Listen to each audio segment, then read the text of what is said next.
पूर्णस्य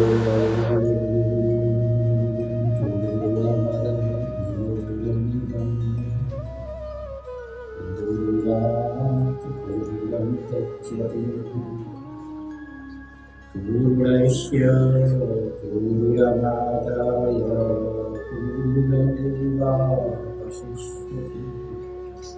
ॐ शान्ति शान्ति शान्तिः। शङ्करं शङ्कराचार्यं केशवं बादरायणं शूद्रभाष्यकृतौ वन्दे भगवन्तौ पुनः पुनः। ईश्वरो गुरुरात्मेति मूर्तिभेदविभागिने व्योमवद्व्याप्तदेहाय दक्षिणामूर्तये नमः। ॐ शान्ति शान्ति शान्तिः।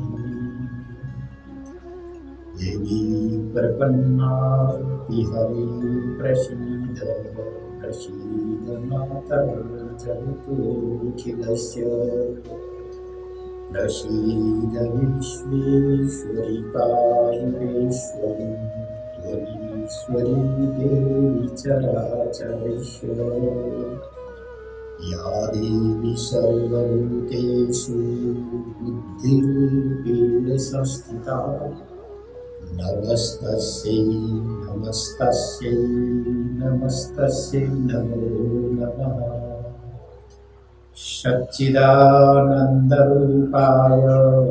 गुरवे बुद्धिसाक्षिणे संसारतापदविधानां शरण्याय नमो नमः। ॐ शान्ति शान्ति शान्तिः।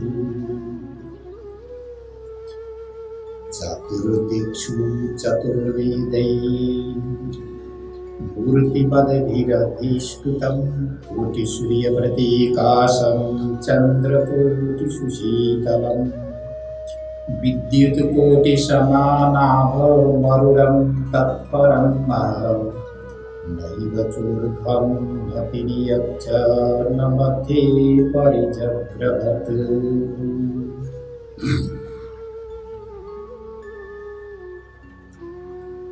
समस्त मुमुक्षु महानुभावहरू,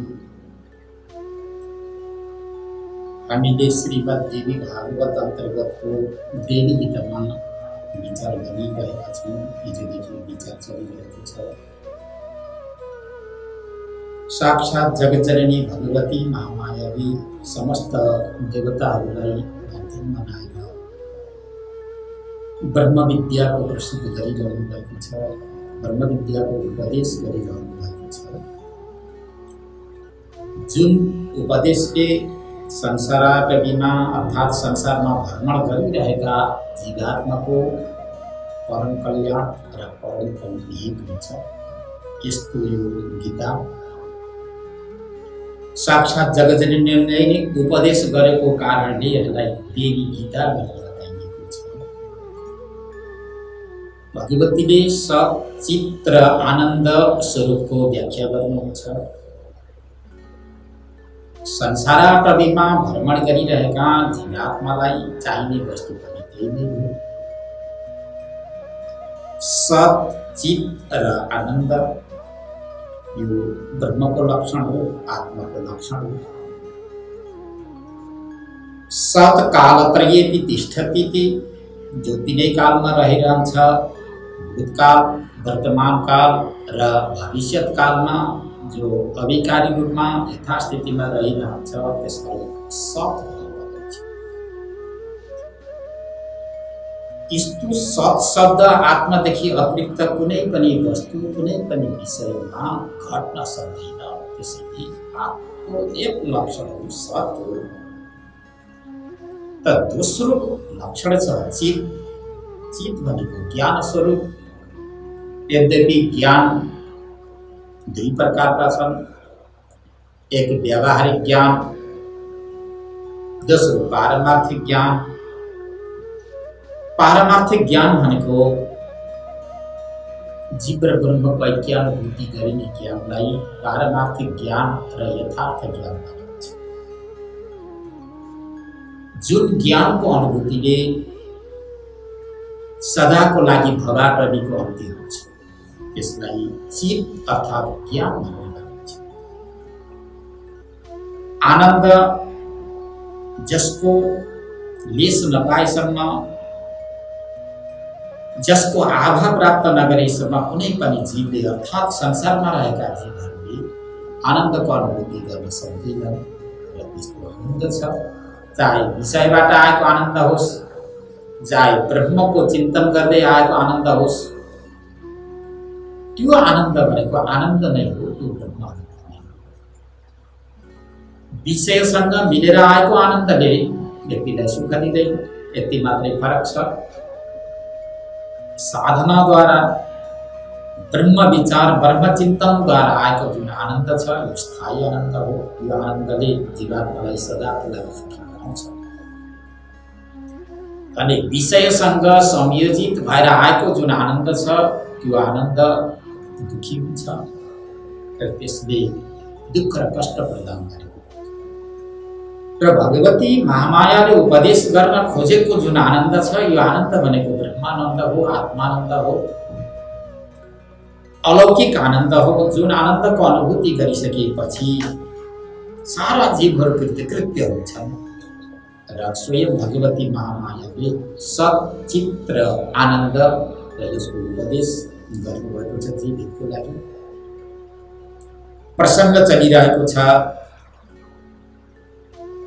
हिमालयको शिखरमा भगवान विष्णु आदि समस्त देवताहरूले काम कल्प द्रुमा स्वरूप जगतजननी भगवतीको चिन्तन गरिरहनु भएको छ। तारकासुर नामक दानवद्वारा तर्सित भएका समस्त देवताहरू कसको शरण जाने? अब आमाको शरण जाने। जब जब संसारमा जीवात्माहरूलाई दुःखले घेर्दछ, पीर पीडाले घेर्दछ, संसारको दावानलद्वारा सबै ज्वलित हुन थाल्दछन् त त्यस अवस्थामा अन्यथा शरणम नास्ति त्वमेव शरणम मम, हे आमा तपाईँ नै शरण्य हुनुहुन्छ भनेर जगतजननी भगवतीको शरण सबै जानी। यो परम्परा अनादिकालदेखि चल्दै आएको छ। सबै देवी देवताहरू, चाहे देवता, चाहे दानव, चाहे मानव, सबै प्राणीहरू जगतजननी भगवती भनौँ वा एक एक इष्ट देवको शरणमा जाने यो अनादि परम्परा रहेको छ। त्यस्तै असुरद्वारा अत्यन्त तर्सित भएका, कम्पित भएका समस्त देवताहरू हिमालयको शिखरमा गएर आफ्ना साधना, जसले जस्ता जस्ता साधनाहरू गर्दै आएका थिए तिनी तिनी साधनद्वारा नै जगतजननी भगवतीको उपासना गरिरहेका छन्। तो यहाँबाट के थाहा हुन्छ?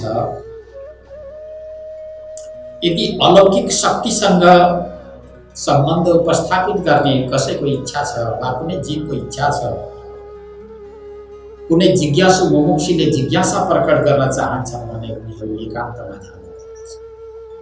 भगवान योगेश्वर श्रीकृष्ण त्रयोदश अध्याय गीतामा पनि उपदेश गर्दै भन्नुहुन्छ, विविध देश सेवित्व मरतिर जन संसार। एकान्तवासको ज्यादै महत्त्वपूर्ण विषय प्रस्तुत गर्नुहुन्छ। एकान्तको ज्यादै ठुलो प्रशंसा गर्नुहुन्छ ऋषि मुनिवासीहरूले। जबसम्म तिमी एकान्तमा रहेर उपासना गर्दैनौ तबसम्म तिमीले चाहेको वस्तु गर्न आउँदैन। किनकि एकान्तमा चित्त वृत्ति भनौँ वा बुद्धिका वृत्तिहरू एकाकाराकारित हुन्छन्।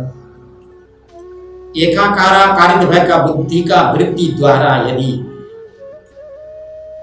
दिव्य अलौकिक शक्तिको आराधना गर्न सक्यौँ र उपासना गर्न सक्यौँ, आराधना गर्न सक्यौँ भने अवश्य नै त्यो लाभ हुन्छ। किनकि चित्त एकाग्र हुनुपर्दछ। जबसम्म चित्त एकाग्र हुँदैन तबसम्म चैतन्य परब्रह्म परमात्मालाई प्राप्त गर्न सकिँदैन, अर्थात् अभिष्ट लाभ हुन सक्दैन। यदि कसैलाई मोक्ष चाहिएको छ वा भक्ति चाहिएको छ वा सगुण रूपमा रहेका परब्रह्म परमात्माको प्रत्यक्ष दर्शन गर्न चाहेका छन् भने त्यस्ता व्यक्तिहरूले एकान्त सेवन अवश्य नै गर्नुपर्नेछ। एकान्त सेवी नबनेसम्म चित्तवृत्ति एकाग्र हुँदैन। चञ्चल भएका चित्तमा परब्रह्म परमात्माका दिव्य छवि र कान्तिको दर्शन हुन सक्दैन भन्ने दृष्टान्त यहाँबाट छ।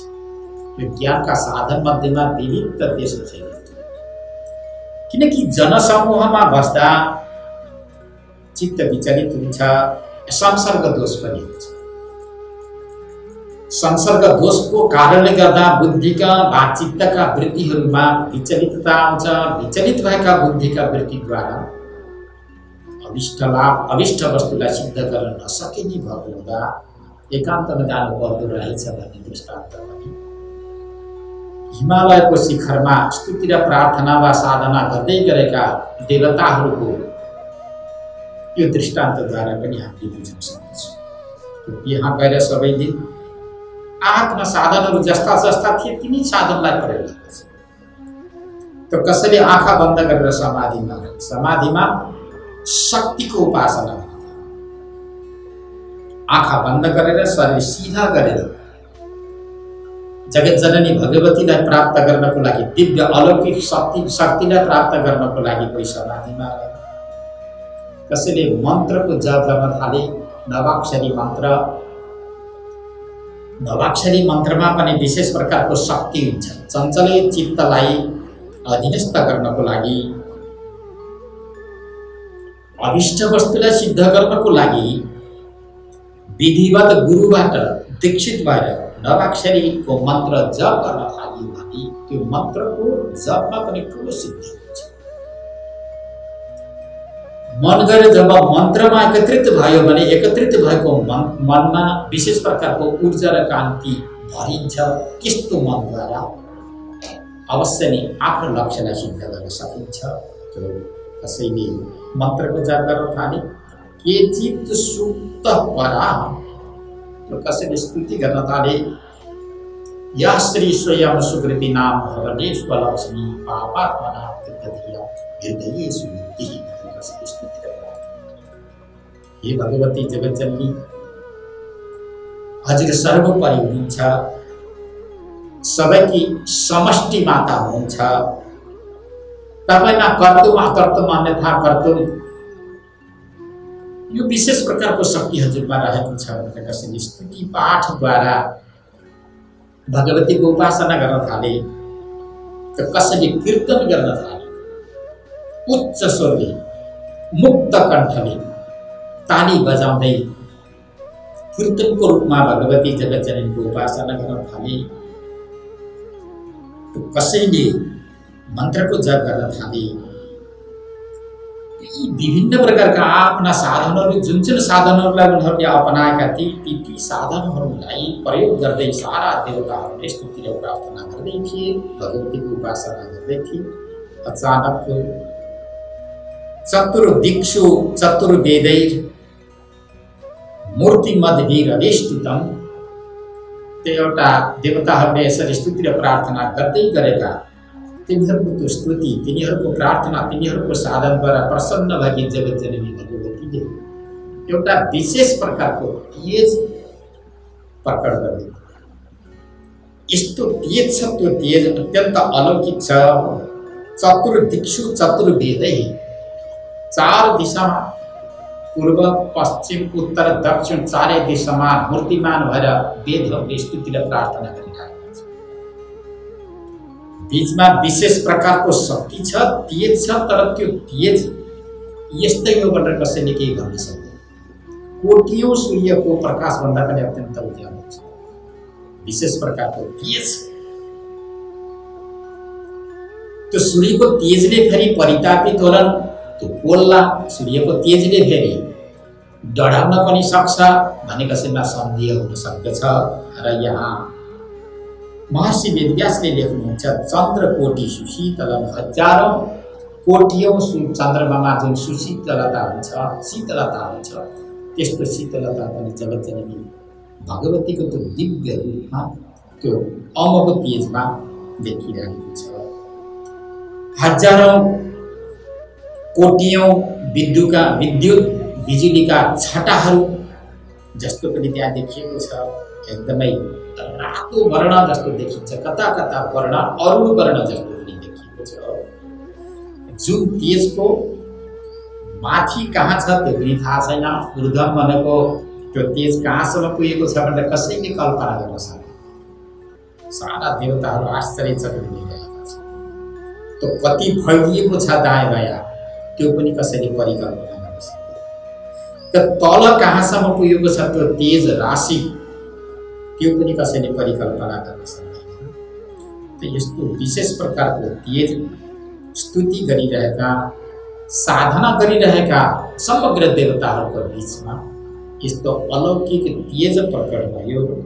जुन तेजको स्तुति र प्रार्थना गरिरहेका छन् चार ऋग्वेद, यजुर्वेद, सामवेद, अथर्ववेद। त्यो तेज सामान्य तेज है, असाधारण तेज हो, जसको दृष्टान्त लोकमा कहीं पनि दिन मिल्दैन। तो देवताहरूले भन्छन् आद्यन्तरहितं तत्तु न हस्ताद्यङ्ग संयुतं न च स्त्री रूपम अथवा न पुंस रूपमथो भयम्। अब त्यो रूप हो न स्त्री हो न पुरुष हो न कुनै कन्या हो न कुनै बालक हो, बाह्य यही हो भनेर कसैले पनि अलग गर्न सक्दैन। केवल तेज पुञ्ज मात्र छ। यसैमा विद्वानहरू, दार्शनिक पुरुषहरूले चिन्तन र विचार गर्दै भनेका छन् यो तेज भनेको दोस्रो तेज होइन, यो तेज भनेको आत्म तेज नै हो, ब्रह्म तेज नै हो। समस्त दर्शन शास्त्र अर्थात् वेदान्त शास्त्रले यसलाई ब्रह्म भन्छन्, यसलाई आत्मा भनेर भन्छन्। अब यो तेज, यो कान्ति, यो ऊर्जा न स्त्री हो न पुरुष हो न बालक हो न युवा हो न वृद्ध हो, यसलाई कसैले केही पनि गर्दैन। अर्थात् यी प्रसङ्गहरू उपदेश गर्दै गर्दा मुमुक्षुहरूले, श्रोताहरूले श्रवण गर्दै गर्दा के तेज हो त त्यसको तेज भन्ने जिज्ञासा पनि अझै हुन सक्छ। त यो साक्षात् ब्रह्म तेज हो, आत्म तेज हो। यो अरू केही होइन, सबैभित्र रहेको जुन आत्मा छ, सबैभित्र रहेको जुन तेज छ त्यो तेज नै हो। जसलाई ब्रह्म भनिन्छ, आत्मा भनेर भनिन्छ, यो त्यो नै हो, त्यही तेज हो। अब सबैभित्र रहेको जुन आत्मा छ वा व्यापक रूपले रहेको जुन चैतन्य छ, यो चैतन्य आत्मा वा चैतन्य जसलाई ब्रह्म भनेर भनिन्छ, यो न स्त्री हो न पुरुष हो न बालक हो न युवा हो न वृद्ध हो। यो स्त्री होइन, सबैभित्र रहेको जुन आत्मा छ यो आत्मा स्त्री पनि होइन, यो आत्मा पुरुष पनि होइन, यो आत्मा ब्रह्मचारी पनि होइन, यो आत्मा गृहस्थ पनि होइन, यो आत्मा वानप्रस्थ सन्यास पनि होइन, यो आत्मा कुनै पनि आश्रमगत अन्तर्गत रहँदैन। अन्तर्गत माने आश्रमको एउटा घेरैभित्र रहने वस्तु पनि होइन। यो आत्मा भन्ने वस्तु बालक युवा वृद्ध जस्तो पनि होइन, ब्रह्मचारी गृहस्थ वानप्रस्थ सन्यास जस्तो पनि होइन, यो ब्राह्मण क्षत्रिय वैश्य शूद्र जस्तो पनि होइन, यो स्त्री र पुरुष पनि होइन। सबैभित्र रहेको आत्मा के हो? यो चैतन्य आत्मा हो, जसलाई ब्रह्म भनिन्छ, भगवान भनिन्छ, परमात्मा भनिन्छ। अब जस्ता जस्ता उपाधिहरू नगेचमा पर्दछन् त्यो आत्मा त्यस्तै त्यस्तै भएर देखिन्छ। यदि आत्मा नै हो, चैतन्य नै हो भने त्यो संसारमा भेद देखिएको छ। भेद किन देखिन्छ? त्यो जिज्ञासा आवश्यक छ। मुमुक्षुहरूमा यो जिज्ञासा रहन सक्छ। र यहाँ नाना प्रकारका प्राणीहरू देखिएछन्, जलचर पनि देखिएका छन्, स्थलचरहरू देखिएका छन्, नवचर प्राणीहरू पनि देखिएका छन्। आत्मा न स्त्री न पुरुष न बालक न युवा न वृद्ध न जलस्थल न सूर्य चन्द्र न सरित समुद्र केही पनि होइन, यो असङ्ग हो, एक हो भनेर भनिन्छ भने संसारमा अनेक देखिएको छ। त यो अनेक संसार अनेक वस्तु पदार्थ देखिएको छ त यो के हो त्यसो भए? यो केही पनि होइन भन्दा कि यो संसारसँग देखिएका वस्तु पदार्थसँग के आत्माको सम्बन्ध छैन भनेर कसैले फेरि प्रश्न गर्न जिज्ञासा गर्न सक्छ। जिज्ञासुमा यो पनि स्वाभाविकै हो, परन्तु यो यथार्थ न स्त्री न पुरुष भनेर जुन यहाँ व्याख्या गर्नुभयो जगतजननी उपदेश त्यो सही, तर यो चैतन्य आत्माको नगिचमा जस्ता जस्ता उपाधिहरू खडा हुन्छन् त्यो उपाधिको कारणले त्यो उपाधिभित्र प्रविष्ट भएर चैतन्य आत्मा पनि त्यस्तै त्यस्तै प्रकारको देखिन्छ। यो अत्यन्त विचारणीय विषय छ। यही हो विचारणीय विषय। स्त्रीको शरीर जस्तो उपाधि यदि खडा भयो भने आत्मा चैतन्य स्त्रीको शरीर जस्तो देखिन्छ। पुरुषको शरीर रूपी यो उपाधि यदि त्यहाँ खडा भयो भने चैतन्य आत्मा पुरुष जस्तो देखिन्छ। बालकको जस्तो शरीर यदि उपस्थित भयो बाह्य उपाधि उपस्थित भयो भने यो ब्रह्म चैतन्य बालक जस्तो देखिन्छ, युवा जस्तो देखिन्छ, वृद्ध जस्तो देखिन्छ। ब्रह्मचारीको शरीर रूप उपाधि यदि त्यहाँ देखियो भने यो आत्मा चैतन्य ब्रह्मचारी जस्तो देखिन्छ। गृहस्थका शरीर रूपी उपाधि यदि नगिचमा रहे भने तो तिनीमा प्रविष्ट भएर यो चैतन्य आत्मा गृहस्थ जस्तो देखिन्छ, वानप्रस्थ जस्तो देखिन्छ, सन्यास जस्तो देखिन्छ। पशु पक्षी चौपाका शरीरूपी उपाधिहरू यदि त्यहाँ खडा भए उपाधिहरू देखिए भने तत्तद उपाधिमा प्रविष्ट भएर यो चैतन्य आत्मा तत्तद रूपको देखिन्छ।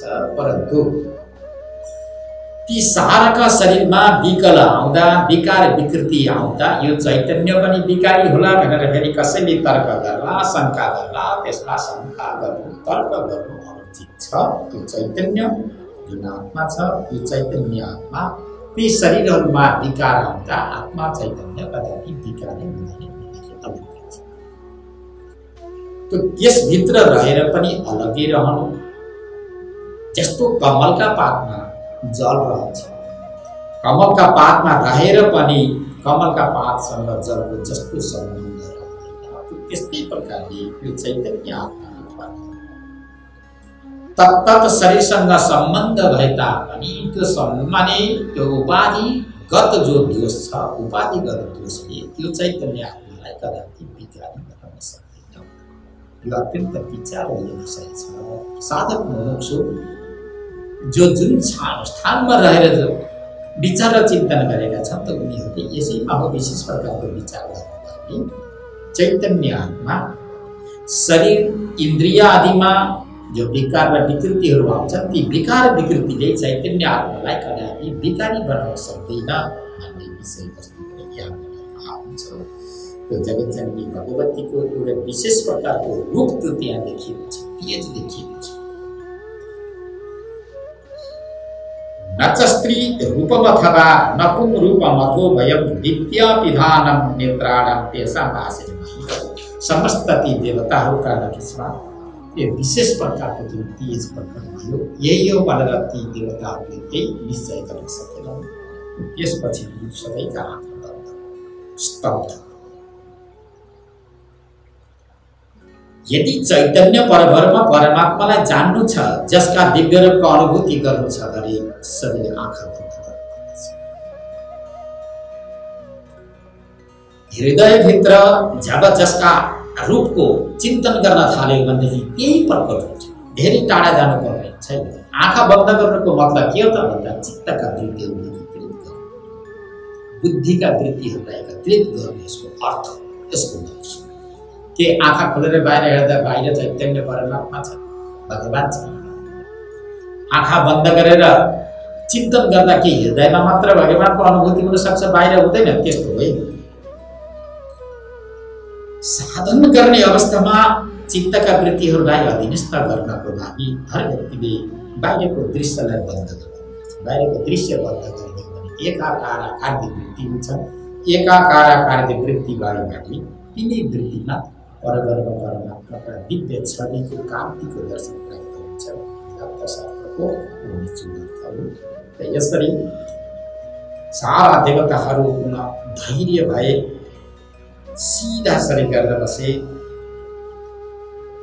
के हो भनेर अत्यन्त आश्चर्यचकित बनिरहेको छ। भगवान शङ्कर पनि आश्चर्यचकित हुनुभएको छ, भगवान विष्णु पनि आश्चर्यचकित हुनुभएको छ, इन्द्र आदि गरिएका देवताहरू आश्चर्यचकित नहुने त कुनै प्रसङ्गै रह्यो। सबै आश्चर्यचकित भएर हेरिरहेका थिए। यस अवस्थामा तावत् तदेव स्त्रीरूपेण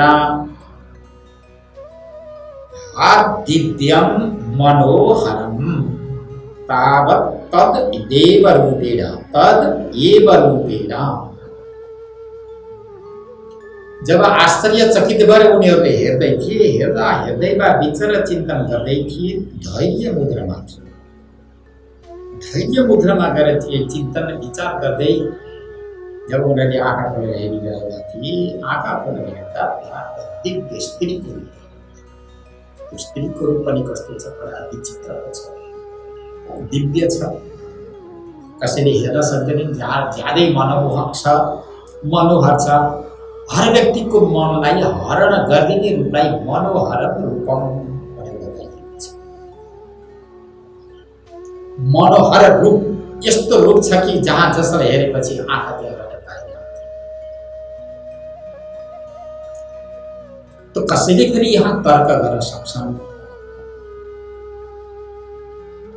त्यो शरीरमा आइसकेपछि त कुनै न कुनै गुणलाई स्वीकार गरेर आउनुपर्दछ। या त सत्व गुणलाई स्वीकार गरेर, या रज गुणलाई स्वीकार गरेर, या तम गुणलाई स्वीकार गरेर आउनुपर्दछ। गुणलाई स्वीकार गरेर जब शरीरमा प्रवेश गरिसकेपछि ती शरीर र मनुष्यको शरीरमा के अन्तर, के भिन्नता भन्ने कसैले पनि तर्क गर्छ। तर त्यस्तो होइन। मनुष्यको शरीर र यी जगतजननी भगवती महामायाको जुन एउटा दिव्य मनमोहक जुन रूप छ, मनोहर जुन रूप छ, यो रूपमा धेरै अन्तर छ, धेरै फरक छ। भगवतीको रूपमा जुन शरीर अर्थात् यो शरीरमा दिव्यता छ, अलौकिकता छ भने मनुष्यको शरीरमा त्यस्तो दिव्यता छैन, त्यसमा दलितता हुन्छ। अन्य प्राणीहरूको जुन शरीर छ त्यसमा दलितता हुन्छ भने जगतजननी भगवती महामायाको जुन दिव्य रूप छ, त्यो दिव्य रूपमा दिव्यता छ, अलौकिकता छ। जुन शरीरमा अति मानुष कर्महरू छिपिराखेका छन् र लोकोत्तर कर्म छ, जसका रूपको ध्यान चिन्तन र मनन पूजा अर्चना गर्दा जीवात्मा कहिल्यै पनि थाक्दैन। मनुष्यका चर्चा परिचर्चा, मनुष्यकै विषयमा केही चिन्तन गर्न पर्यो भने व्यक्ति स्थगित हुन्छ। कति निन्दा गर्नु वा कति स्तुति गर्नु, कति प्रशंसा गर्नु भन्ने व्यक्ति पछाडि हट्नुहुन्छ। परन्तु जगतजननी भगवती महामायाको यो दिव्य रूपको जति प्रशंसा गरे पनि मन तृप्ति हुँदैन, बुद्धि तृप्ति हुँदैन। त्यो रूपको जति अवलोकन गरे तापनि आँखाहरू कदापि थाक्दैन। किन थाक्दैन भन्दा त्यसमा दिव्यता छ, त्यसमा अलौकिकता छ। हो यही हो मनुष्यको शरीर र जगतजननी भगवतीका शरीरको भिन्नता वा अन्तर। अब त्यो रूप कस्तो छ, बडा विचित्रको छ, रमणीय रूप छ, जसका आँखी भाउ पाउदेखि लिएर शिर र शिरदेखि लिएर पाउसम्मका अङ्ग प्रत्यङ्गहरूमा बडा विचित्रको दिव्यता छ, कुमारी रूप छ। नव यौवनले तबकी जगतजननी भगवती हुनुहुन्छ, जसका अङ्ग प्रत्यङ्गहरूको वर्णन गर्न सकिँदैन। बडा विचित्रको रूप त्यहाँ देवताहरूले देखे कि यो रूपको के रूप हो भनेर यदि जिज्ञासा कसैमा हुन्छ भने यो ध्येय हो। कुनै भक्तले यदि ध्यान गर्न चाहन्छ भने यो दिव्य रूपको ध्यान गरेर त्यसका मनका वृत्तिहरू शान्त हुन्छ। यो ध्येय हो, किनकि ध्याता ध्यान ध्येय साधकहरू मात्रै पुगिरहन्छ। ध्याता भनेका जो सुखी हुन चाहन्छ, जन्म मृत्यु जरा व्याधिको पासोलाई उच्छेद गर्न चाहन्छ, सततः सुखी बन्न चाहन्छन् त्यस्ता जीवहरू ध्याका हुन्। ध्येयरूप जगतजननी भगवतीको यही रूप हो। यी प्रत्येक श्लोकहरूलाई रटेर कण्ठस्थ गरेर श्लोकले बताए अनुसारको जुन एउटा अलौकिक रूप छ त्यो ध्येय। ध्यान भनेका बुद्धिका वृत्तिहरू। यो त्रिपुटी जब एकत्रित हुन्छ, एकत्रित भयो भने जीवात्माले चाहेको जुन विषय वस्तु हो त्यसलाई अवश्य नै सिद्ध गर्न सक्दछ। यसमा कुनै प्रकारको शङ्का सन्देह छैन। समस्त देवताहरूले मेरो उपासना गरे, यो ध्येय रूपको अब प्रत्यक्ष दर्शन दिनुपर्दछ भनेर यो सगुण रूपको जुन एउटा अलौकिक छवि हो, यो छविलाई प्रकट गर्नुभयो जगतजननी भगवतीले। त उनीहरूको श्रद्धा अनुरूप, उनीहरूको विश्वास अनुरूप, उनीहरूको आस्था अनुरूप, उनीहरूको साधना अनुरूप जगतजननी भगवतीले आफूलाई सगुण रूपमा प्रकट गर्नुभयो। त ज्योति स्वरूप भनेको निर्गुण हो। निर्गुण व्यापक छ, सर्वत्र छ, जहीँतहीँ छ। जोकै साधकले, जोकै चिन्तकले निर्गुण परब्रह्म परमात्मालाई स्वीकार गर्न गाह्रो हुन्छ। जसका वृत्ति चञ्चल छ, जसका साधनमा कमजोरी छ, त्यस्ता व्यक्तिले निर्गुण परब्रह्म परमात्मालाई पाउन सक्छ। अब नजानै नहुने त निर्गुण ब्रह्म नै हो, निर्गुण परमात्मा नै हो। परन्तु अब सिधै गरी त्यसलाई जान्न सक्दैन। त अब जान्नको लागि उपाय के त भन्दा उपाय भनेको यो हो, सगुण परब्रह्म परमात्माका दिव्य मूर्तिको ध्यान गरिन्छ, यो मूर्तिको चिन्तन गरिन्छ। चिन्तन गर्दै गर्दै जाँदा यस्तो अलौकिक शक्तिभित्र प्रादुर्भाव हुन्छ जो व्यापक रूपले रहेको चैतन्यलाई स्वीकार गर्न सकिन्छ। यो ध्येय स्वरूप जगतजननी भगवतीको दिव्य मूर्ति त्यहाँ प्राकाट्य भयो। प्राकाट्य भइसकेपछि समस्त देवताहरू अत्यन्त प्रसन्न भइसकेपछि अब यहाँ दिव्य रूपको वर्णन छ। दिव्य रूपको वर्णन गरिसकेपछि देवताहरू अत्यन्त नम्र भए, शिर झुकाए, आँखाबाट अश्रुका धाराहरू पनि गिराउन थाले। हे भगवती महामाया, आज हजुरले ठुलो कृपा गर्नुभयो, दया गर्नुभयो, जसको दयाले गर्दा हामीले दर्शन प्राप्त गर्न सफल भयौँ। देवताहरू अत्यन्त प्रसन्न भए, शिर झुकियो, काँध पनि झुकियो। प्रेमाश्रु पूर्ण नयनास्तुष्टु जगदम्बिका। अश्रुले पूर्ण भएका जो नेत्र छन्, शिर झुकिरहेको छ, काँध पनि झुकिरहेको छ। प्राय गरेर व्यक्तिको शिरमा अभिमान हुन्छ, जहीँ तहीँ गएर झुक्न चाहँदैन, व्यक्ति झुक्न चाहँदैन।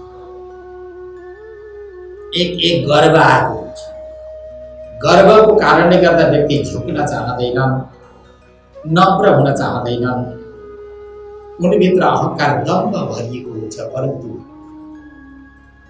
अहिलेसम्म जगतजननी भगवतीका दिव्य मूर्तिको दर्शन नपाएका, भगवतीको मूर्तिको तिरस्कार गरेर अमृत भोजी जो देवताहरू छन् उन्मत्त भएर बसिरहेका थिए। परन्तु अब यो अमृतले मात्र सुख दिएको रहेछ भनेर सारा देवताहरू झुकेर नतमस्तक हुँदै अब स्तुति र प्रार्थना गर्न थाले। देवताहरूले भन्छन्, स्तुति गर्दै भन्छन्, नमो देव्यै महादेव्यै शिवायै सततं नमः, नमः प्रकृते भद्रायै नियतः प्रणतास्मताम्। अब स्तुति बडा दिव्य अलौकिक स्तुति गर्छन् देवताहरूले। नमो देव्यै महादेव्यै शिवायै सततं नमः। देव्यै, हे जगतजननी भगवती महामाया, नमो नमः। हाम्रो प्रणाम छ, हामी झुक्न चाहन्छौँ, हामी प्रणाम गर्न चाहन्छौँ। हाम्रो हृदयको भावनालाई हजुरले स्वीकार गर्दै बक्सियोस् भनेर यसरी देवताले झुक्न थाले।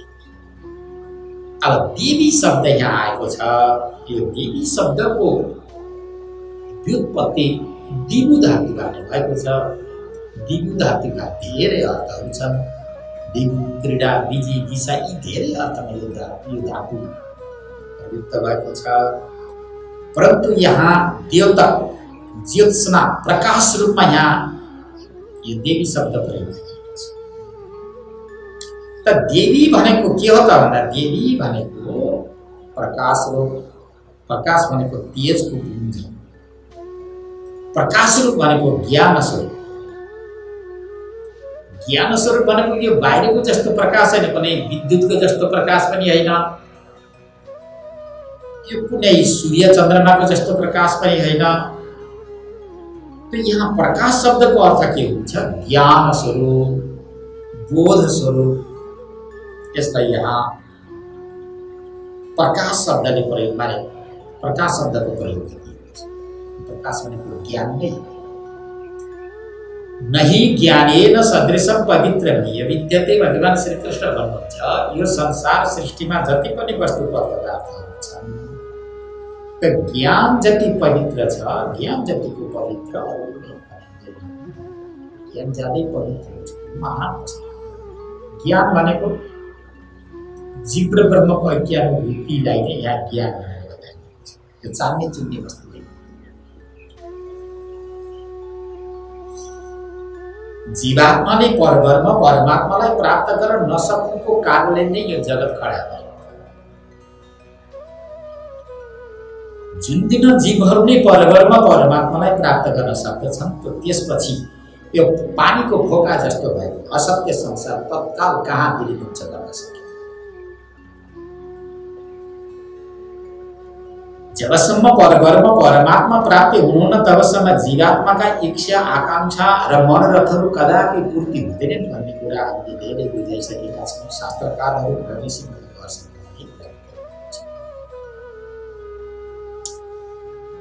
जगतजननी भगवती कस्तो हुनुहुन्छ? ज्ञान स्वरूप हुनुहुन्छ र स्वप्रकाश हुनुहुन्छ, परप्रकाश्य हुनुहुन्न। त दुईटा वस्तु छन्, एउटा परप्रकाश्य छ र अर्को स्वप्रकाश छ। जस्तो भगवान सूर्य नारायण स्वप्रकाश स्वरूप हुनुहुन्छ, जगतका सारा वस्तु पदार्थहरू परप्रकाशित छन्। अर्काद्वारा प्रकाशित हुनुलाई परप्रकाश्य भनिन्छ। कसैको सहायता नलिकन जो प्रकाशित हुन्छ त्यसलाई स्वप्रकाश भनेर भनिन्छ। त्यस्तै जगतजननी भगवती त्यहाँ सबैभित्र रहेको जुन आत्मा छ, चैतन्य छ, त्यो आत्मा चैतन्य भनेको स्वप्रकाश हो। आफ्नै ज्ञानद्वारा पूर्ण छ। हामीभित्र यस्तो ज्ञान छ, यस्तो चैतन्य छ, जसको अहिले हामी यहाँ व्याख्या गरिरहेका छौँ। हामीभित्रै त्यो ज्ञान स्वरूप हो। त्यसैले यहाँ देव्यै भनेर भन्नु। देवी शब्दको चतुर्थ्यान्तमा ल्याउँदा देव्यै हुन्छ। महादेव्यै आयोधरि देवीमा महाविशेषण लाग्यो। तो महादेवी भनेको ब्रह्मा विष्णु महेश्वरलाई पनि विभिन्न प्रकारका शक्तिहरू प्रदान गरेर सृष्टि स्थिति प्रलय गर्ने शक्ति प्रदान गर्ने भएकोले जगतजननी भगवतीलाई महादेव्यै महादेवी भनेर महादेवी। ब्रह्मा विष्णु महेश्वर आदि गरिएका देवताहरूलाई पनि सृष्टि स्थिति प्रलय गर्नका लागि 3 प्रकारका शक्तिहरू प्रदान गरेर जसले निर्देशन गर्दछ र त्यस्तो शक्तिको नाम हो देवी। किन त्यस्तै देवीको चतुर्थ्यान्त रूप प्रयोग गर्दाखेरि महादेव्यै शिवायै सततं नमः। शिव शिव शब्द कल्याणवाचक हो। कल्याणार्थमा शिव शब्दको प्रयोग गरिएको छ भने त्यो जो शिव हो त्यही नै शिवा हो। भगवान शंकरको यथार्थ रूप जुन हो जगतजननी भगवतीको रूप पनि त्यही भएको, अर्थात् कल्याण स्वरूप भएकोले यहाँ शिव शब्दको प्रयोग गरिएको छ। शिवा शब्द नमो देव्यै महादेव्यै शिवायै सततं नमः। नमः प्रकृत्यै भद्रायै नियतः प्रणतः स्मताम्। तो जगतजननी भगवतीलाई शिवा भनिन्छ। हे कल्याण स्वरूपा जगतजननी भगवती, जबसम्म हजुरको कृपा कटाक्ष निपात हुँदैन तबसम्म कुनै पनि जीवहरूले कल्याण पाउँदैन। कल्याण पाउनको लागि हजुरको कृपा कटाक्ष चाहिन्छ। यस्तै हजुरलाई सततं भनेको बारम्बार हामी प्रणाम गर्छौँ। नमः प्रकृत्यै, हजुर प्रकृति स्वरूपा यद्यपि प्रकृति शब्दको सामान्य साधारण अर्थ गर्दा सत्व रज तम तीन गुणको साम्य अवस्थालाई प्रकृति भनेर भनिन्छ, जो कि समान अवस्था छ। सत्वगुण अधिक पनि होइन, रजगुण अधिक पनि होइन र तमोगुण अधिक पनि होइन। जो साम्य अवस्था छ, सम अवस्था छ, त्यसलाई प्रकृति भनेर भनिन्छ। वेद वेदान्त शास्त्रमा यही प्रकृतिलाई माया भनेर पनि भनिन्छ। परन्तु यहाँ जो प्रकृति शब्दको प्रयोग गरिएको छ, यो प्रकृति शब्द मायालाई लिएर भनिएको होइन, यो साक्षात ब्रह्म स्वरूपिणी जगज्जननी भगवती भनेर साक्षात ब्रह्म रूपलाई यहाँ स्वीकार गरिएको। यो प्रकृतिको एउटा साम्य अवस्था वा माया, जहाँ माया तो मायामा ब्रह्मको प्रतिबिम्ब गरिसकेपछि जीव ईश्वरहरू यी खडा हुन्छन् भन्ने जुन एउटा पद्धति छ, परन्तु त्यो पद्धति नभएर यहाँ सिधै ब्रह्म स्वरूपिणी जगज्जननी भनेर यहाँ ब्रह्म रूपको नै प्रणव गर्ने यो क्रममा यहाँ प्रकृति भनेर बताइएको छ। नमः प्रकृति भद्रायै,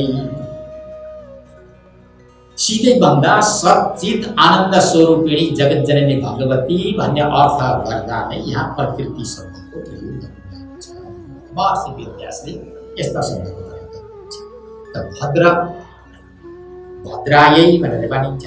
त्यो भद्रा भनेको पनि कल्याण नै हो। सारा जीवहरूको कल्याण गर्नको लागि सततः प्रयत्नशील जो रहिरहन्छ त्यो त्यस्तै जगज्जननी भगवतीको पनि हामी स्तुति गर्दछौँ भनेर यी सारा सम्बोधन गर्दै नमो देव्यै महादेव्यै शिवायै सततं नमः, नमः प्रकृत्यै भद्रायै नियता प्रणता स्वतः। नियता भनेका सारा इन्द्रियहरूलाई सम्मान गर्ने। प्राय गरेर भजन भक्तिमा र वेदान्त श्रवण मनन निधिध्यासनमा विघ्न उपस्थित गराइदिने व्यक्तिका इन्द्रियहरू नै छन्। चाहे बहिरिन्द्रिय भनौँ चाहे अन्तरिन्द्रिय। बहिरिन्द्रिय 10 वटा छन्, 5 ज्ञानेन्द्रिय र 5 कर्मेन्द्रिय। यो जान्नुपर्दछ। भगवान शङ्कराचार्यले तत्त्वबोध नाम गरेको सानो एउटा ग्रन्थ, मैले त ग्रन्थ नै भन्न रुचाउँछु त्यसलाई, यद्यपि आकार प्रकारले सानो छ। तत्त्वबोध आकार प्रकारले यद्यपि सानो छ तापनि सारा वेदान्त जति त्यसैमा प्रविष्ट छ। गागर र सागर भनेको सारा वेदान्त जति नै छ। भगवान शङ्कराचार्यले त्यो पुस्तक पढ्दा, त्यो ग्रन्थ पढ्दा यी सबै कुरा थाहा हुन्छ। भजन भक्ति गर्दा, आत्मचिन्तन गर्दा, विशेष प्रकारको शक्तिको चिन्तन गर्दा विघ्न बाधा व्यवधान खडा गरिदिने बहिरिन्द्रिय र अन्तरिन्द्रियहरू छन्।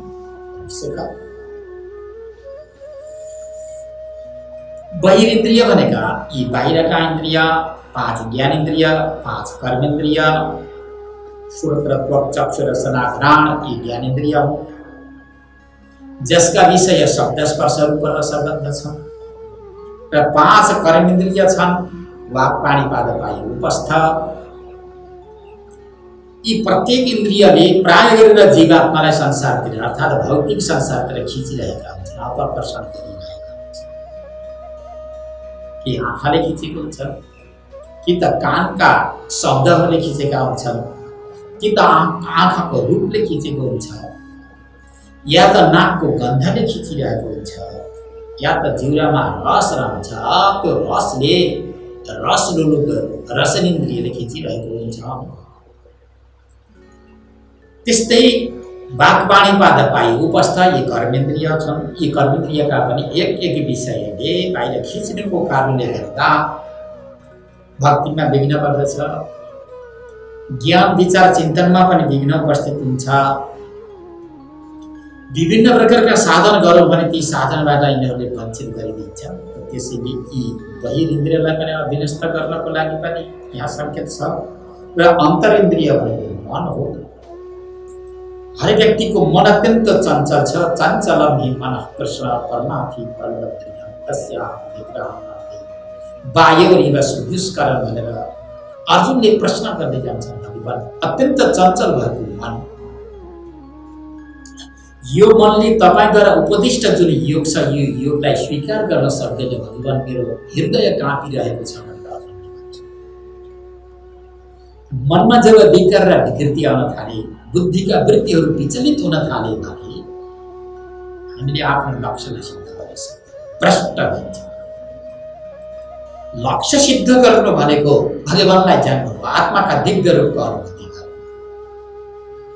जबसम्म चैतन्य रूपमा रहेको आत्माको अनुसन्धान गर्न सक्दैन, बुझ्न सकिँदैन तबसम्म जीवको कल्याण कदापि हुन सक्दैन भन्ने यो मान्यता जिज्ञासु मनुष्यले एकदमै आत्मसात गर्नुपर्दछ।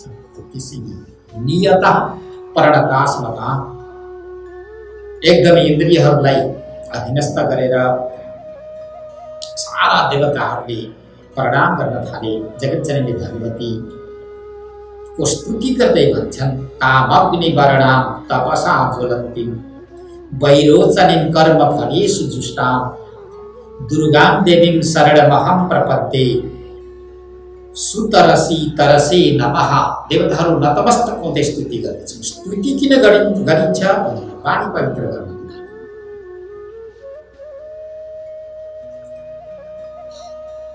त पुष्पदत्ताचार्यहरूले पनि स्तुति गर्दै शिव महिमा स्तोत्रमा भनेका छन्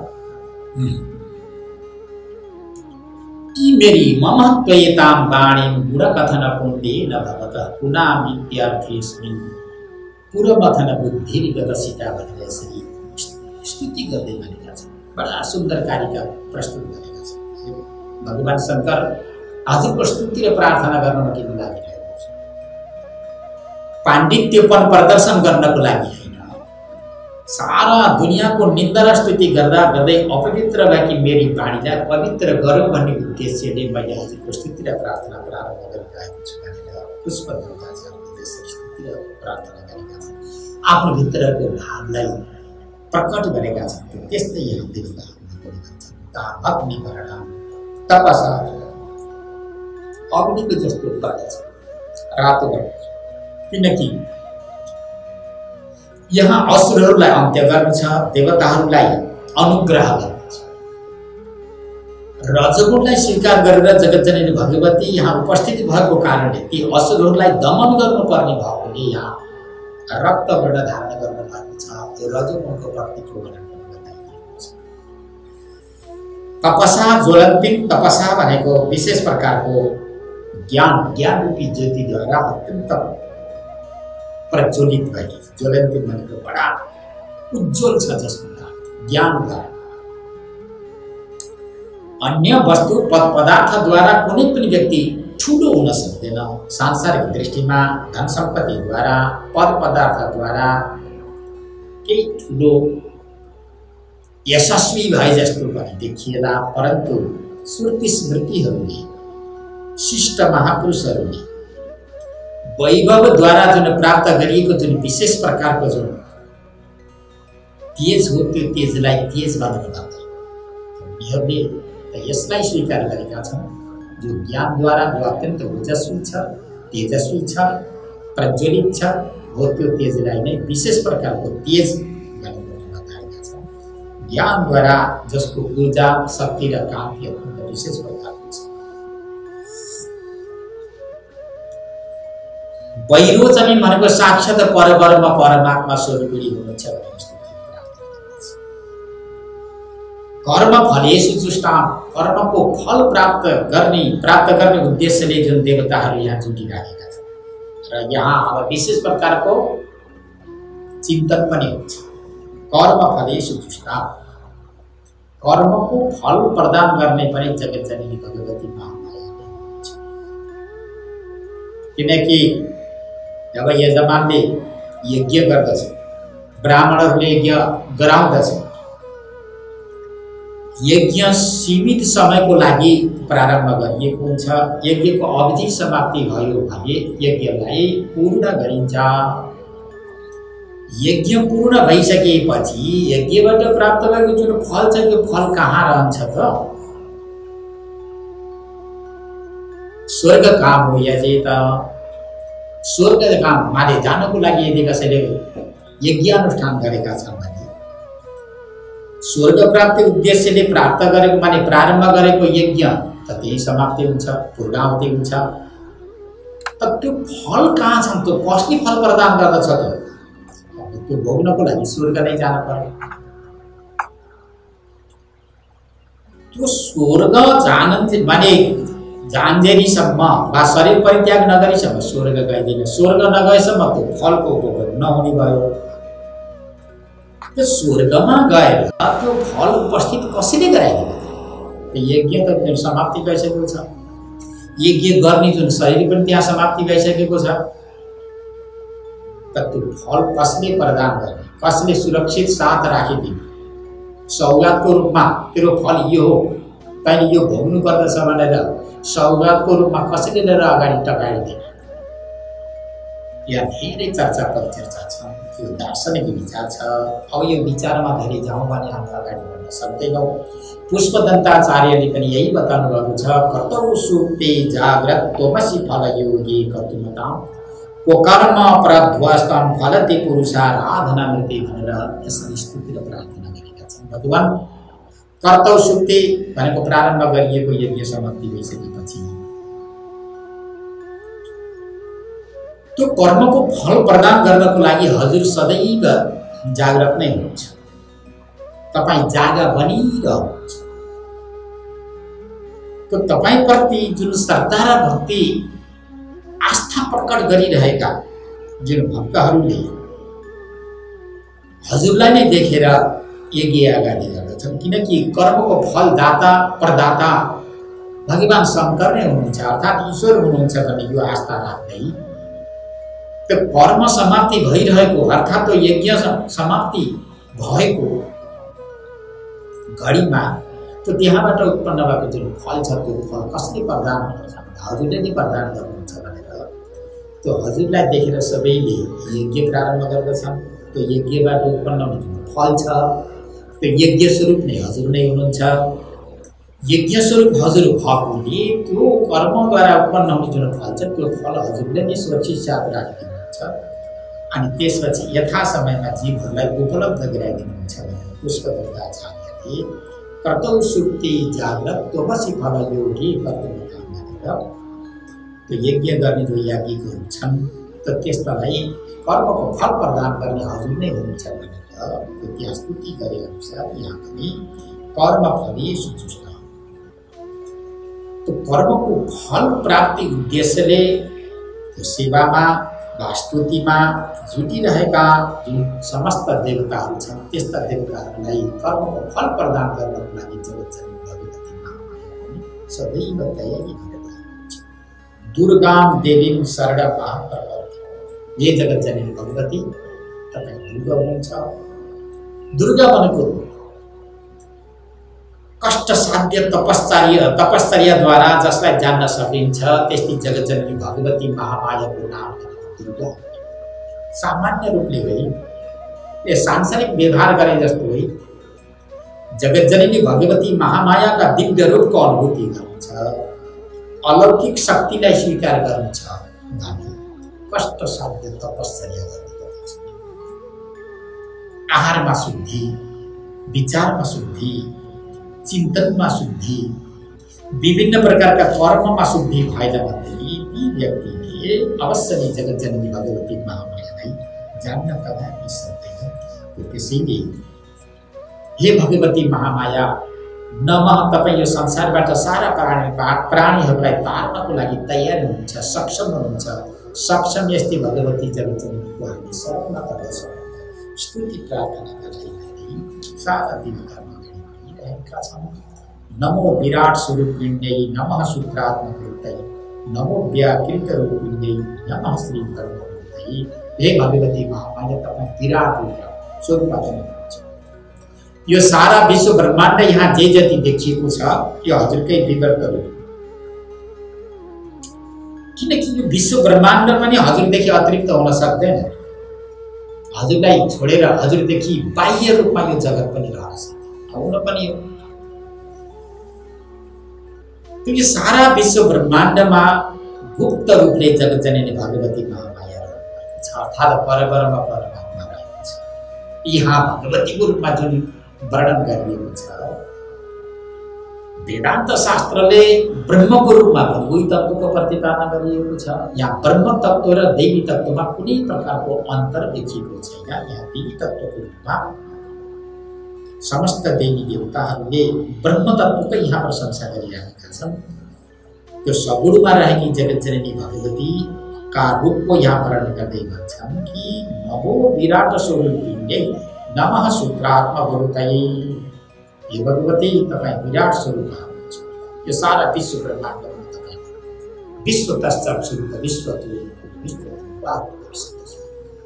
सहस्रशी रेखा पुरुषः सहस्राक्षः सहस्रपाद भनेर जसरी वेदमा स्तुतिको एउटा विशेष प्रकारको झलक देखाइएको छ, वेदहरूले स्तुति गरेका छन्, त्यस्तै प्रकारले तपाईँ विराट स्वरूप पनि हुनुहुन्छ। त्यो विराट स्वरूप मात्रै होइन, तपाईँ सूत्रात्मा स्वरूप पनि हुन्छ। सूत्र रूपले सबै भित्र रहनुहुन्छ। सूत्रात्मा भनेको सबै भित्र कसैले पनि नछोडिकन रहेको। बाह्य जगतमा एक पदार्थ अर्को पदार्थसँग सम्बन्ध उपस्थापित नहुन पनि सक्छ, तालले नखान पनि सक्छ, संस्कार नमिल्न सक्छ, एकको सम्बन्ध अर्कोसँग नहुन पनि सक्छ, कुनै वस्तुको सम्बन्ध कुनै वस्तुसँग पनि नहुन सक्छ। जस्तो हामीले मालाका दाना लिन्छौँ, हातमा रुद्राक्षको माला, तुलसी माला, पुष्पगुच्छा, फुलको माला, ती मालाका जुन दानाहरू छन्, ती दानाहरूको एक दानाको सम्बन्ध अर्को दानासँग नभएको हुन सक्दछ, परन्तु भित्र जुन सूत्र छ त्यो सूत्रको सम्बन्ध भनेको प्रत्येक दानासँग निहित छ। त्यसैले त्यसलाई सूत्रात्मा भनेर भनिन्छ। एउटा दृष्टान्त जस्तो हाम्रो पनि यहाँ एउटा जागृत अवस्था छ, स्वप्न अवस्था छ, सुषुप्ति अवस्था छ। एक अवस्थाको सम्बन्ध अर्को अवस्थासँग नहुन सक्छ वा हुँदैन। जागृतमा स्वप्न हुन सक्दैन, स्वप्नमा जागृत हुन सक्दैन, जागृतमा सुषुप्ति हुन सक्दैन, सुषुप्तिमा जागृत हुन सक्दैन। एक अवस्थाको अर्को अवस्थासँग सम्बन्ध हुँदैन। परन्तु ती सारा अवस्थामा जुन आत्मा चैतन्य छ, आत्मा चैतन्य अर्थात् प्रत्यगात्मा भनेर भनिन्छ, त्यो आत्मा चैतन्यले कुनै पनि अवस्थालाई छुन सक्दैन। आत्माका रूपले यो ब्रह्म चैतन्य अन्वय छ भने शारीरिक अवस्थाको रूपले हेर्दा त्यो व्यतिरेक छ, एकसँग अर्को नमिल्नुलाई व्यतिरेक भन्छन्। सबैमा सम्बन्ध उपस्थापन गर्ने जुन तत्त्व छ त्यो तत्त्वलाई अन्वय भनेर भनिन्छ। त्यसले यहाँ सूत्रात्मा हुँदै अब यो सृष्टिको रूपले लिँदा तपाईँ अव्याकृत मायाको रूपमा पनि रहनु भएको छ, किनकि हजुरको मायाले नै यो सारा जगत देखिएको छ। हजुरले जगत देखाइदिनु भएको छ। यो क्षमता यो कृति अरूमा हुन सक्दैन। सारा प्राणीका शरीर भिन्न भिन्न छ। यहाँ वृक्षमा भेद छ, मनुष्यमा पनि भेद देखिन्छ। सारा पशु पक्षी चौपाईहरूमा पनि यहाँ भेद देखिन्छ। एकको स्वरूप संस्कार अर्कासँग नमिलेको पनि देखिन्छ। बेमेल संसार, बेमेल शरीर, बेमेल यी वस्तु पदार्थलाई पनि मेल बनाएर एक रूपमा एक सूत्रमा आबद्ध बनाएर राख्न सक्ने शक्ति र कृति अरूमा छैन, हजुरमा छ।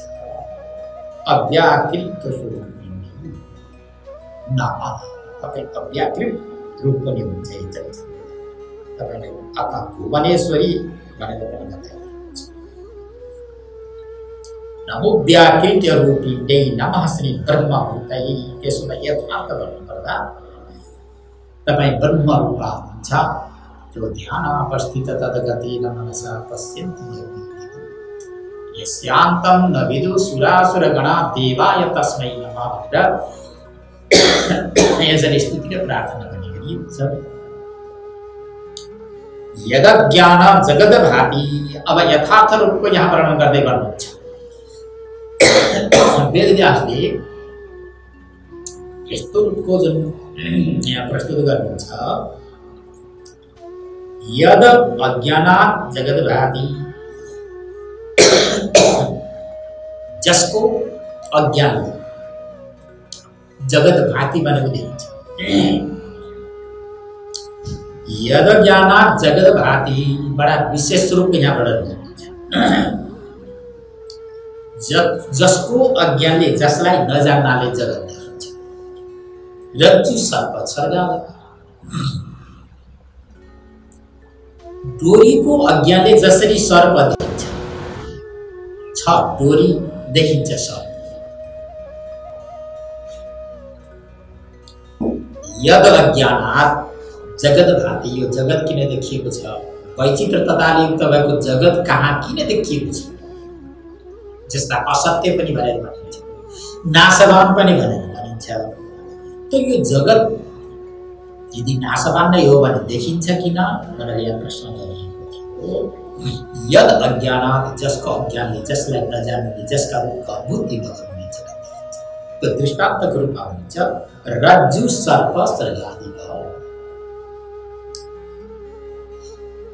जस्तो हामी हिँडिरहेको बाटोमा रसी थियो, बा जलधारा थियो, बा दण्ड थियो, बा त्यसैमा भूछिद्र थियो, बा गोमूत्र थियो, यी विभिन्न प्रकारका वस्तुहरू त्यहाँ थिए। त्यहाँ गोमूत्र नजान्नाले, दण्डा नजान्नाले, माला नजान्नाले, रसी नजान्नाले त्यहाँ सर्पको भ्रान्ति गर्दछ। यदि डोरीको ज्ञान हुन्छ भने त्यहाँ सर्पको भ्रान्ति कदापि हुँदैन।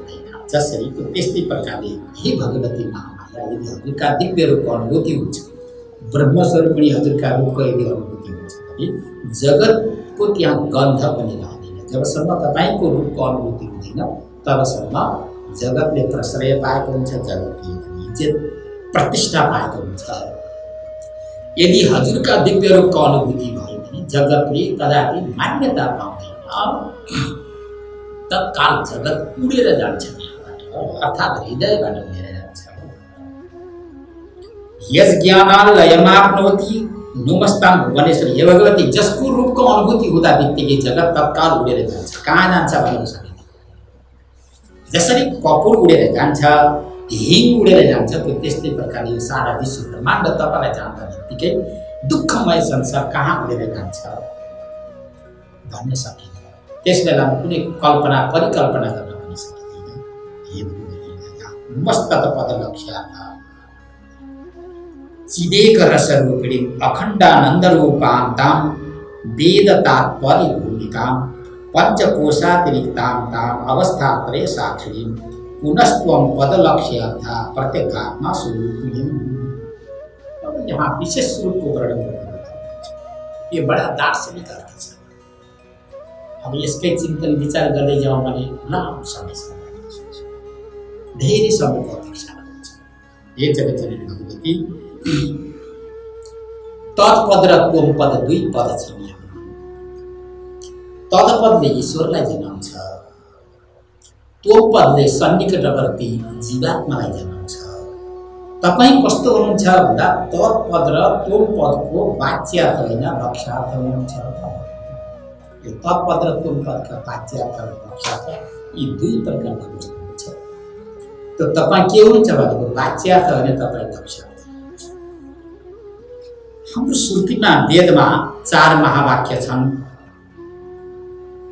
अयमात्मा ब्रह्म, प्रज्ञानम ब्रह्म, तत्त्वमसि, अहम ब्रह्मास्मि भन्ने यी हाम्रा वेदका मुख्य 4 महावाक्य। यी 4 महावाक्यमा यी 4 वेदका पूर्णतया अर्थ छिटेका छन्। यो सारभूत तत्त्व हो। दहीको नुहाउने घिउ जस्तो, नुहाउने घिउ पनि खारिएको घिउ जस्तो। त्यसैले यी 4 महावाक्य मध्येमा अझ विशेष प्रकारको महावाक्य भनेको तत्त्वम असि, गुरुले शिष्यलाई उपदेश गर्ने 3 महावाक्य। यो महावाक्य यो उपदेशात्मक महावाक्य। यसमा 3 पद छ र तत् छ, अर्को त्वम छ अनि अर्को असि पद छ। तद पदले परोक्ष भनेको टाढा रहेको वस्तुलाई बताउँछ। टाढा रहेको वस्तु भनेको के हो? ईश्वर। तत्पदले ईश्वरलाई संकेत गर्दछ, किनकि ईश्वरलाई अहिलेसम्म देखिएको छैन, जानिएको छैन, अनुभूतिको विषय भएको छैन।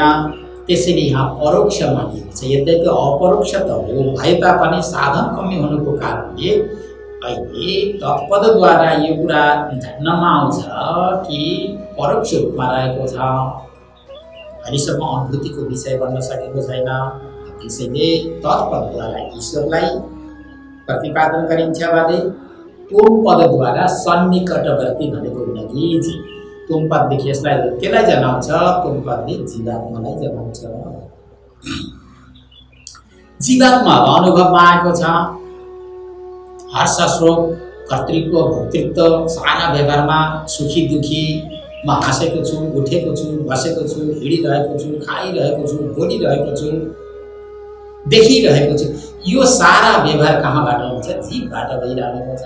त्यसैले यसलाई सन्निकटवर्ती भनेको नजिकको वस्तु भनेर बताइएको छ। यो तोम पदद्वारा बताइएको छ। तत्पदद्वारा ईश्वरलाई बताइन्छ, तोम पदद्वारा जीवात्मालाई बताइन्छ। अब तोम पद भनेको जीवात्माको उपाधि भनेको अन्नमय, प्राणमय, मनोमय, विज्ञानमय, यो पञ्चकोश उपाधि हो। यो उपाधिको घेरोभित्र बसिरहेको छ। अन्नमय कोश भनेको स्थूल शरीरको घेरोभित्र पहिलो यो घेरो हो, यो घेरोभित्र रहेको छ।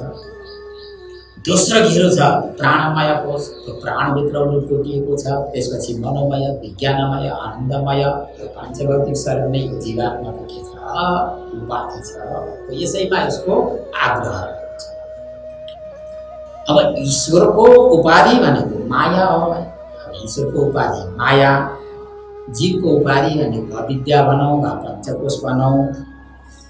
अब यी दुईको संयोग कसरी गर्ने? किनकि तपाईँ तत्पद र तोम पदको लक्ष्य हुनुहुन्छ भनेर यहाँ स्तुतिर प्रार्थना गरे देवताहरूले। अब यो कसरी बुझ्ने त? तत्र तोममा रहेका जो वाच्यार्थ छन्, अज्ञान विशिष्ट चैतन्य, अल्पज्ञ भनेर जसलाई बताइएको छ, अल्पज्ञ यो जीवमा दोष छ, सर्वज्ञ ईश्वरमा दोष छ। अब यसलाई एक गर्नको लागि के गर्नुपर्छ? जीवमा अर्थात् तोममा रहेको अल्प भन्ने शब्दलाई हटाइदिनु पर्दछ। ईश्वरमा रहेको जुन सर्व भन्ने एक प्रकारको दोष छ, त्यसलाई लिइदियो भने ज्ञ ज्ञ एक हुन्छ। त्यो एक हुनुलाई 80 पदले बुझाएको छ। तत्त्व 80। ओममा पनि वाच्यार्थ र लक्ष्यार्थ छ, तत्मा पनि वाच्यार्थ र लक्ष्यार्थ छ। वाच्यार्थलाई परित्याग गरियो भने लक्ष्यार्थमा जाँदा एक हुन्छ। एक भनेको के हो? ज्ञ हो। ज्ञ भनेको ज्ञान हो, ज्ञ भनेको ब्रह्म हो, ज्ञ भनेको आत्मा हो, ज्ञ भनेको चैतन्य हो। तत्त्व ज्ञलाई 80 पदले बुझाएको हुन्छ। अन्त यहाँ तत्त्व 80 को पनि संकेत गरियो। अब यो तत्त्व 80 को मात्र व्याख्या गरेर गर्ने हो भने धेरै समय लाग्दछ। त्यसैले यहाँ नमः प्रणवरूपायै नमो हिंकाररूपै नाना मन्त्रात्मिकायै ते करुणायै नमो नमः। तो समस्त देवताहरू स्तुति गर्दै भन्छ भगवती तपाईको ओंकार छ। ओंकारमा पनि वाच्य र वाचकत्व भाग सम्बन्ध छ। तो वाचक ओंकार हो भने वाच्य ब्रह्म हो, आत्मा हो। तपाईँ हुनुहुन्छ हे भगवती, तपाईँ हिंकार स्वरूप पनि हुनुहुन्छ, तपाईँ मन्त्र स्वरूप हुनुहुन्छ। तपाईको दिव्य रूप र कान्ति यो शोभा छविले हामीले देख्न सक्दैनौँ। हे जगज्जननी भगवती, तपाईको स्तुति र प्रार्थना हामीले कसरी गर्न सक्छौँ र के गर्न सक्छौँ हे भगवती। यसरी समस्त देवताहरूले स्तुति र प्रार्थना गरिसकेपछि जगज्जननी भगवती बडा प्रसन्न हुनु। किनकि सगुण परब्रह्म परमात्माको उपासनामा ठुलो शक्ति हुन्छ, ताकत हुन्छ। सगुण परब्रह्म परमात्माको जबसम्म कृपा हुँदैन तबसम्म अद्वैत ज्ञानमा निष्ठा पनि हुन सक्दैन। अद्वैत ज्ञानमा निष्ठा हुनको लागि पनि सगुण परब्रह्म परमात्माको उपासना अपरिहार्य छ। तर त्यो उपासनामा अन्य कामना हुँदैन र जगज्जननी भगवतीलाई प्रसन्न बनाउने एकमात्र उद्देश्य हुनुपर्दछ। तब मात्र अद्वैतमा निष्ठा जम्न सक्छ, निष्ठा हुन सक्छ भन्ने उसको आशय बन्यो। त्यसपछि जगतजननी भगवती बडा प्रसन्न हुनुभयो। हे देवता हो, कुन उद्देश्यले आज मेरो स्तुति र प्रार्थना गर्नुभयो? नतमस्तक भइरहनु भएको छ। त्यो तपाईहरुका मनमा के छ, के भन्न, के माग्न चाहनुहुन्छ? म छँदैछु, म छँदा छँदै त्यसमा किन दुःख पाउनुहुन्छ? तिष्ठन त्याम भएका चिन्ता युष्माकम भक्तिशाली भगवती पाउनु। भक्तका हृदय अत्यन्त पवित्र भए, पावन भए, निश्चल कपट रहितको स्तुति प्रार्थना भयो भने जगतजननी भगवती अवश्य पाउनुहुन्छ। भेलले युक्त भएको भक्ति, भेलले युक्त भएको कामनायुक्त भक्ति छ भनेदेखि भगवती जगतजननी प्रसन्न हुनुहुन्न। पूरा भेद भ्रमलाई परित्याग गरेर निष्कपट रूपमा यदि स्तुति र प्रार्थना गरियो भने जगतजननी भगवती प्रसन्न हुनुहुन्छ भन्ने यो दृष्टान्त यहाँबाट सिद्ध हुन्छ।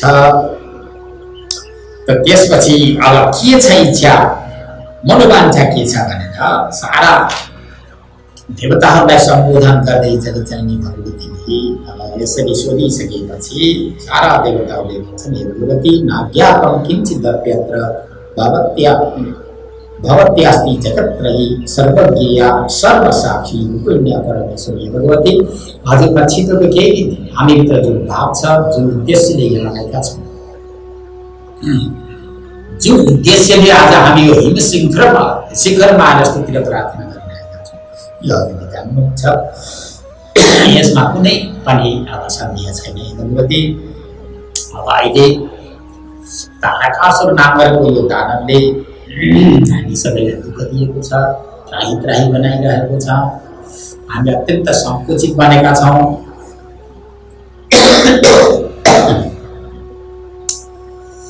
सनातन वैदिक धर्म पनि अस्ताचलमा पुगिसकेको छ। यो भगवती माता अब उसको मृत्यु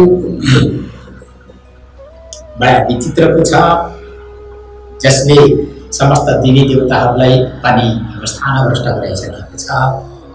उसको वरदान यस्तो छ कि भगवान शङ्करको औरस पुत्रद्वारा उसको मृत्यु हुने उसले वरदान गरेको छ। भगवान शङ्कर अहिले सतीरहित हुनुहुन्छ। शङ्कर सतीरहित हुनुहुन्छ त उसले भगवान शङ्करको औरस पुत्र भनेको भगवान शङ्करको योग्य पुत्रद्वारा नै मेरो मृत्यु होस्, अरूबाट नहोस् भनेर उसले यस्तो वरदान मागिरहेको छ। त भगवान शङ्कर अहिले ध्यानस्थ हुनुहुन्छ।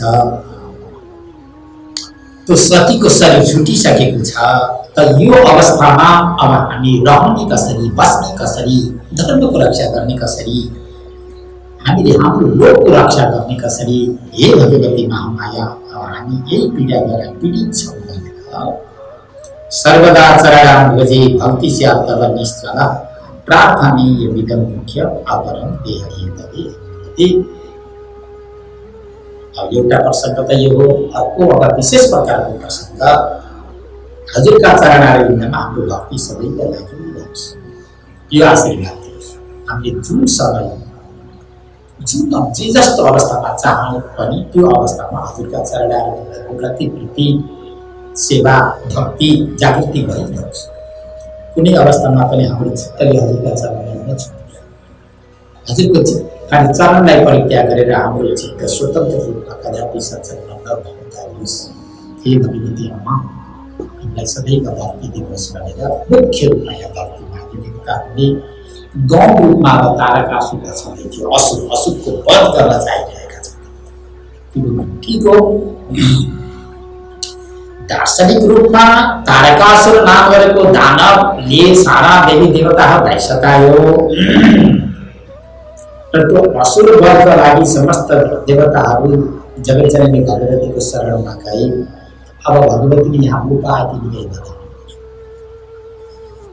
अब त्यो समयको तारकासुरले सबै सतायो अरे, विभत्स दानव जन्मेको थियो अरे भनेर सबैले भन्छन्। त्यस्तो दानव अहिले पनि जनजनको हृदयमा हुन सक्छ।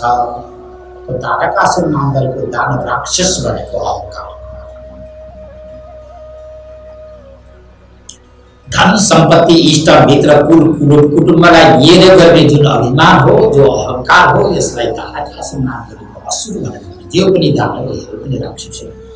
जो होइन नाशमान वस्तु पदार्थलाई लिएर जो भित्र अहंकार हुन्छ त्यो अहंकार नै दानव हो। त्यो अहंकार रूपी दानवको यदि वध गर्नु छ भने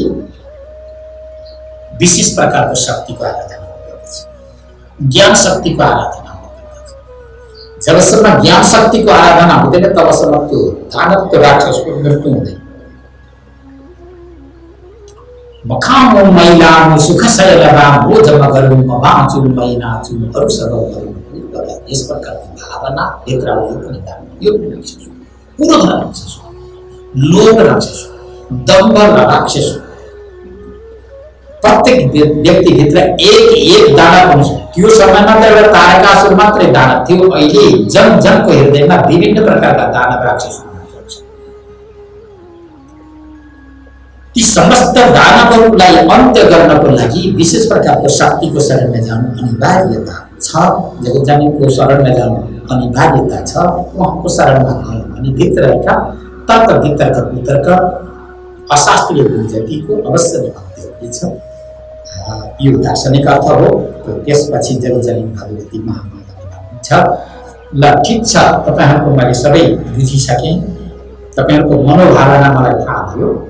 अब मैले एक विशेष प्रकारको शक्तिद्वारा गौरी रूप धारण गरेर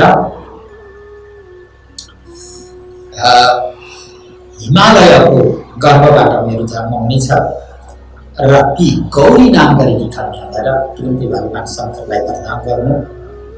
अनि त्यसपछि औरस पुत्रको उत्पत्ति हुन्छ। हिमालयले पनि मेरो ठुलो सेवा गरिराखेका छन्, चिन्तन गरिराखेका छन्।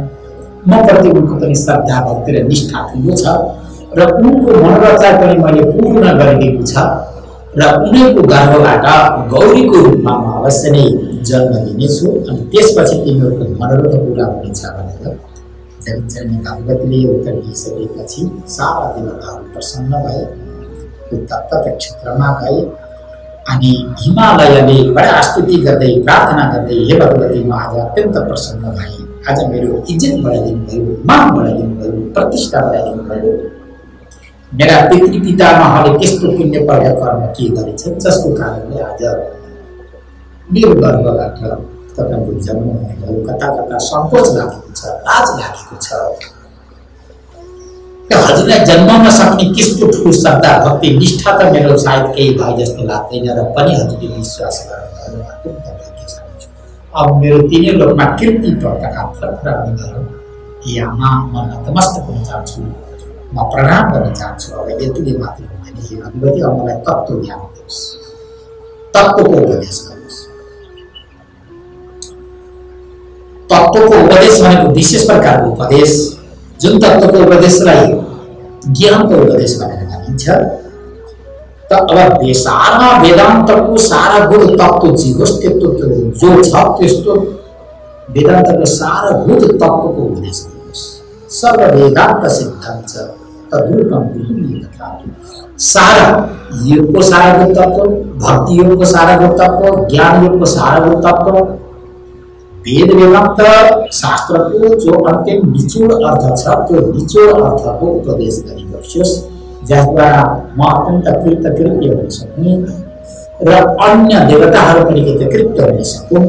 अब मैले तत्त्वको उपदेश श्रवण गर्न चाहन्छु हे जगज्जननी भगवती भनेर यसरी हिमालयले सकल वेद वेदान्त शास्त्रको सारभूत तत्त्व जुन छ अर्थात् ज्ञानको पिपासु भनेर ब्रह्मको विषयमा उनले सुन्न चाहन्छन्। त्यसपछि अब जगज्जननी भगवतीले तत्त्वको उपदेश गर्नुहुन्छ। र तत्त्व भनेको के हो, तत्त्वको विषयमा वेद वेदान्त शास्त्रहरूले के भन्छ, ऋषिमुनि महर्षिहरूका विचार के छन्। जगज्जननी भगवतीले अब तत्त्वलाई कसरी अलग गर्नुहुन्छ। तत्त्व भनेका दुई हुन्छन्, एक त 24 तत्त्वलाई तत्त्व भनिन्छ, यो शरीरमा पनि 24 तत्त्व छ र आत्मालाई पनि तत्त्व भनेर भनिन्छ। अब कुन तत्त्वको उपदेश गर्नुहुन्छ जगज्जननी भगवती, अर्थात् भन्नुपर्दा त दुवै तत्त्व। पञ्चमहाभूतद्वारा उत्पत्ति भएको जुन शरीर र यो शरीरमा पनि कति प्रकारका तत्त्व छन् यसको पनि विवेचना गर्नुहुन्छ। यो शरीर जसमा अध्यस्त छ, यो शरीरको अधिष्ठान जो हो त्यो अधिष्ठान रूप तत्त्वको पनि अब उपदेश गर्नुहुन्छ। यो द्वितीय अध्यायबाट आज यो प्रथम अध्याय समाप्त भएको छ। यद्यपि अब धेरै छन् चर्चा परिचर्चाहरू, दार्शनिक विषयहरू पनि धेरै छन्। तत्त्वमसी महावाक्य नै त्यहाँ आएको छ, त्यसैको मात्र विवेचना गर्दा पनि धेरै समय लाग्दछ। अब त्यो सन्निकटमा बसेर मुमुक्षुहरूका साथमा यो गर्ने विचार हो। अब यो नवरात्रको समय छ, दुर्गा जगतजननी भगवतीको उपासना गर्ने समयमा हामीले यसको केही न केही सारांश भनौँ, सारांश यहाँ सुनाउन गइरहेको छु। सम्यक बुद्धिले अर्थात् अनुशासित भएर सफल गर्नुहोला। सफल गर्दै जाँदा अवश्य नै केही न केही वेदान्तको संस्कारमा छ। अब भोलिदेखि पुरा यहाँ वेदान्त आइन्छ, यसको उपदेश गर्छु। आजको लागि हरिओम तत्सत्, हरिओम तत्सत्, हरिओम तत्सत्।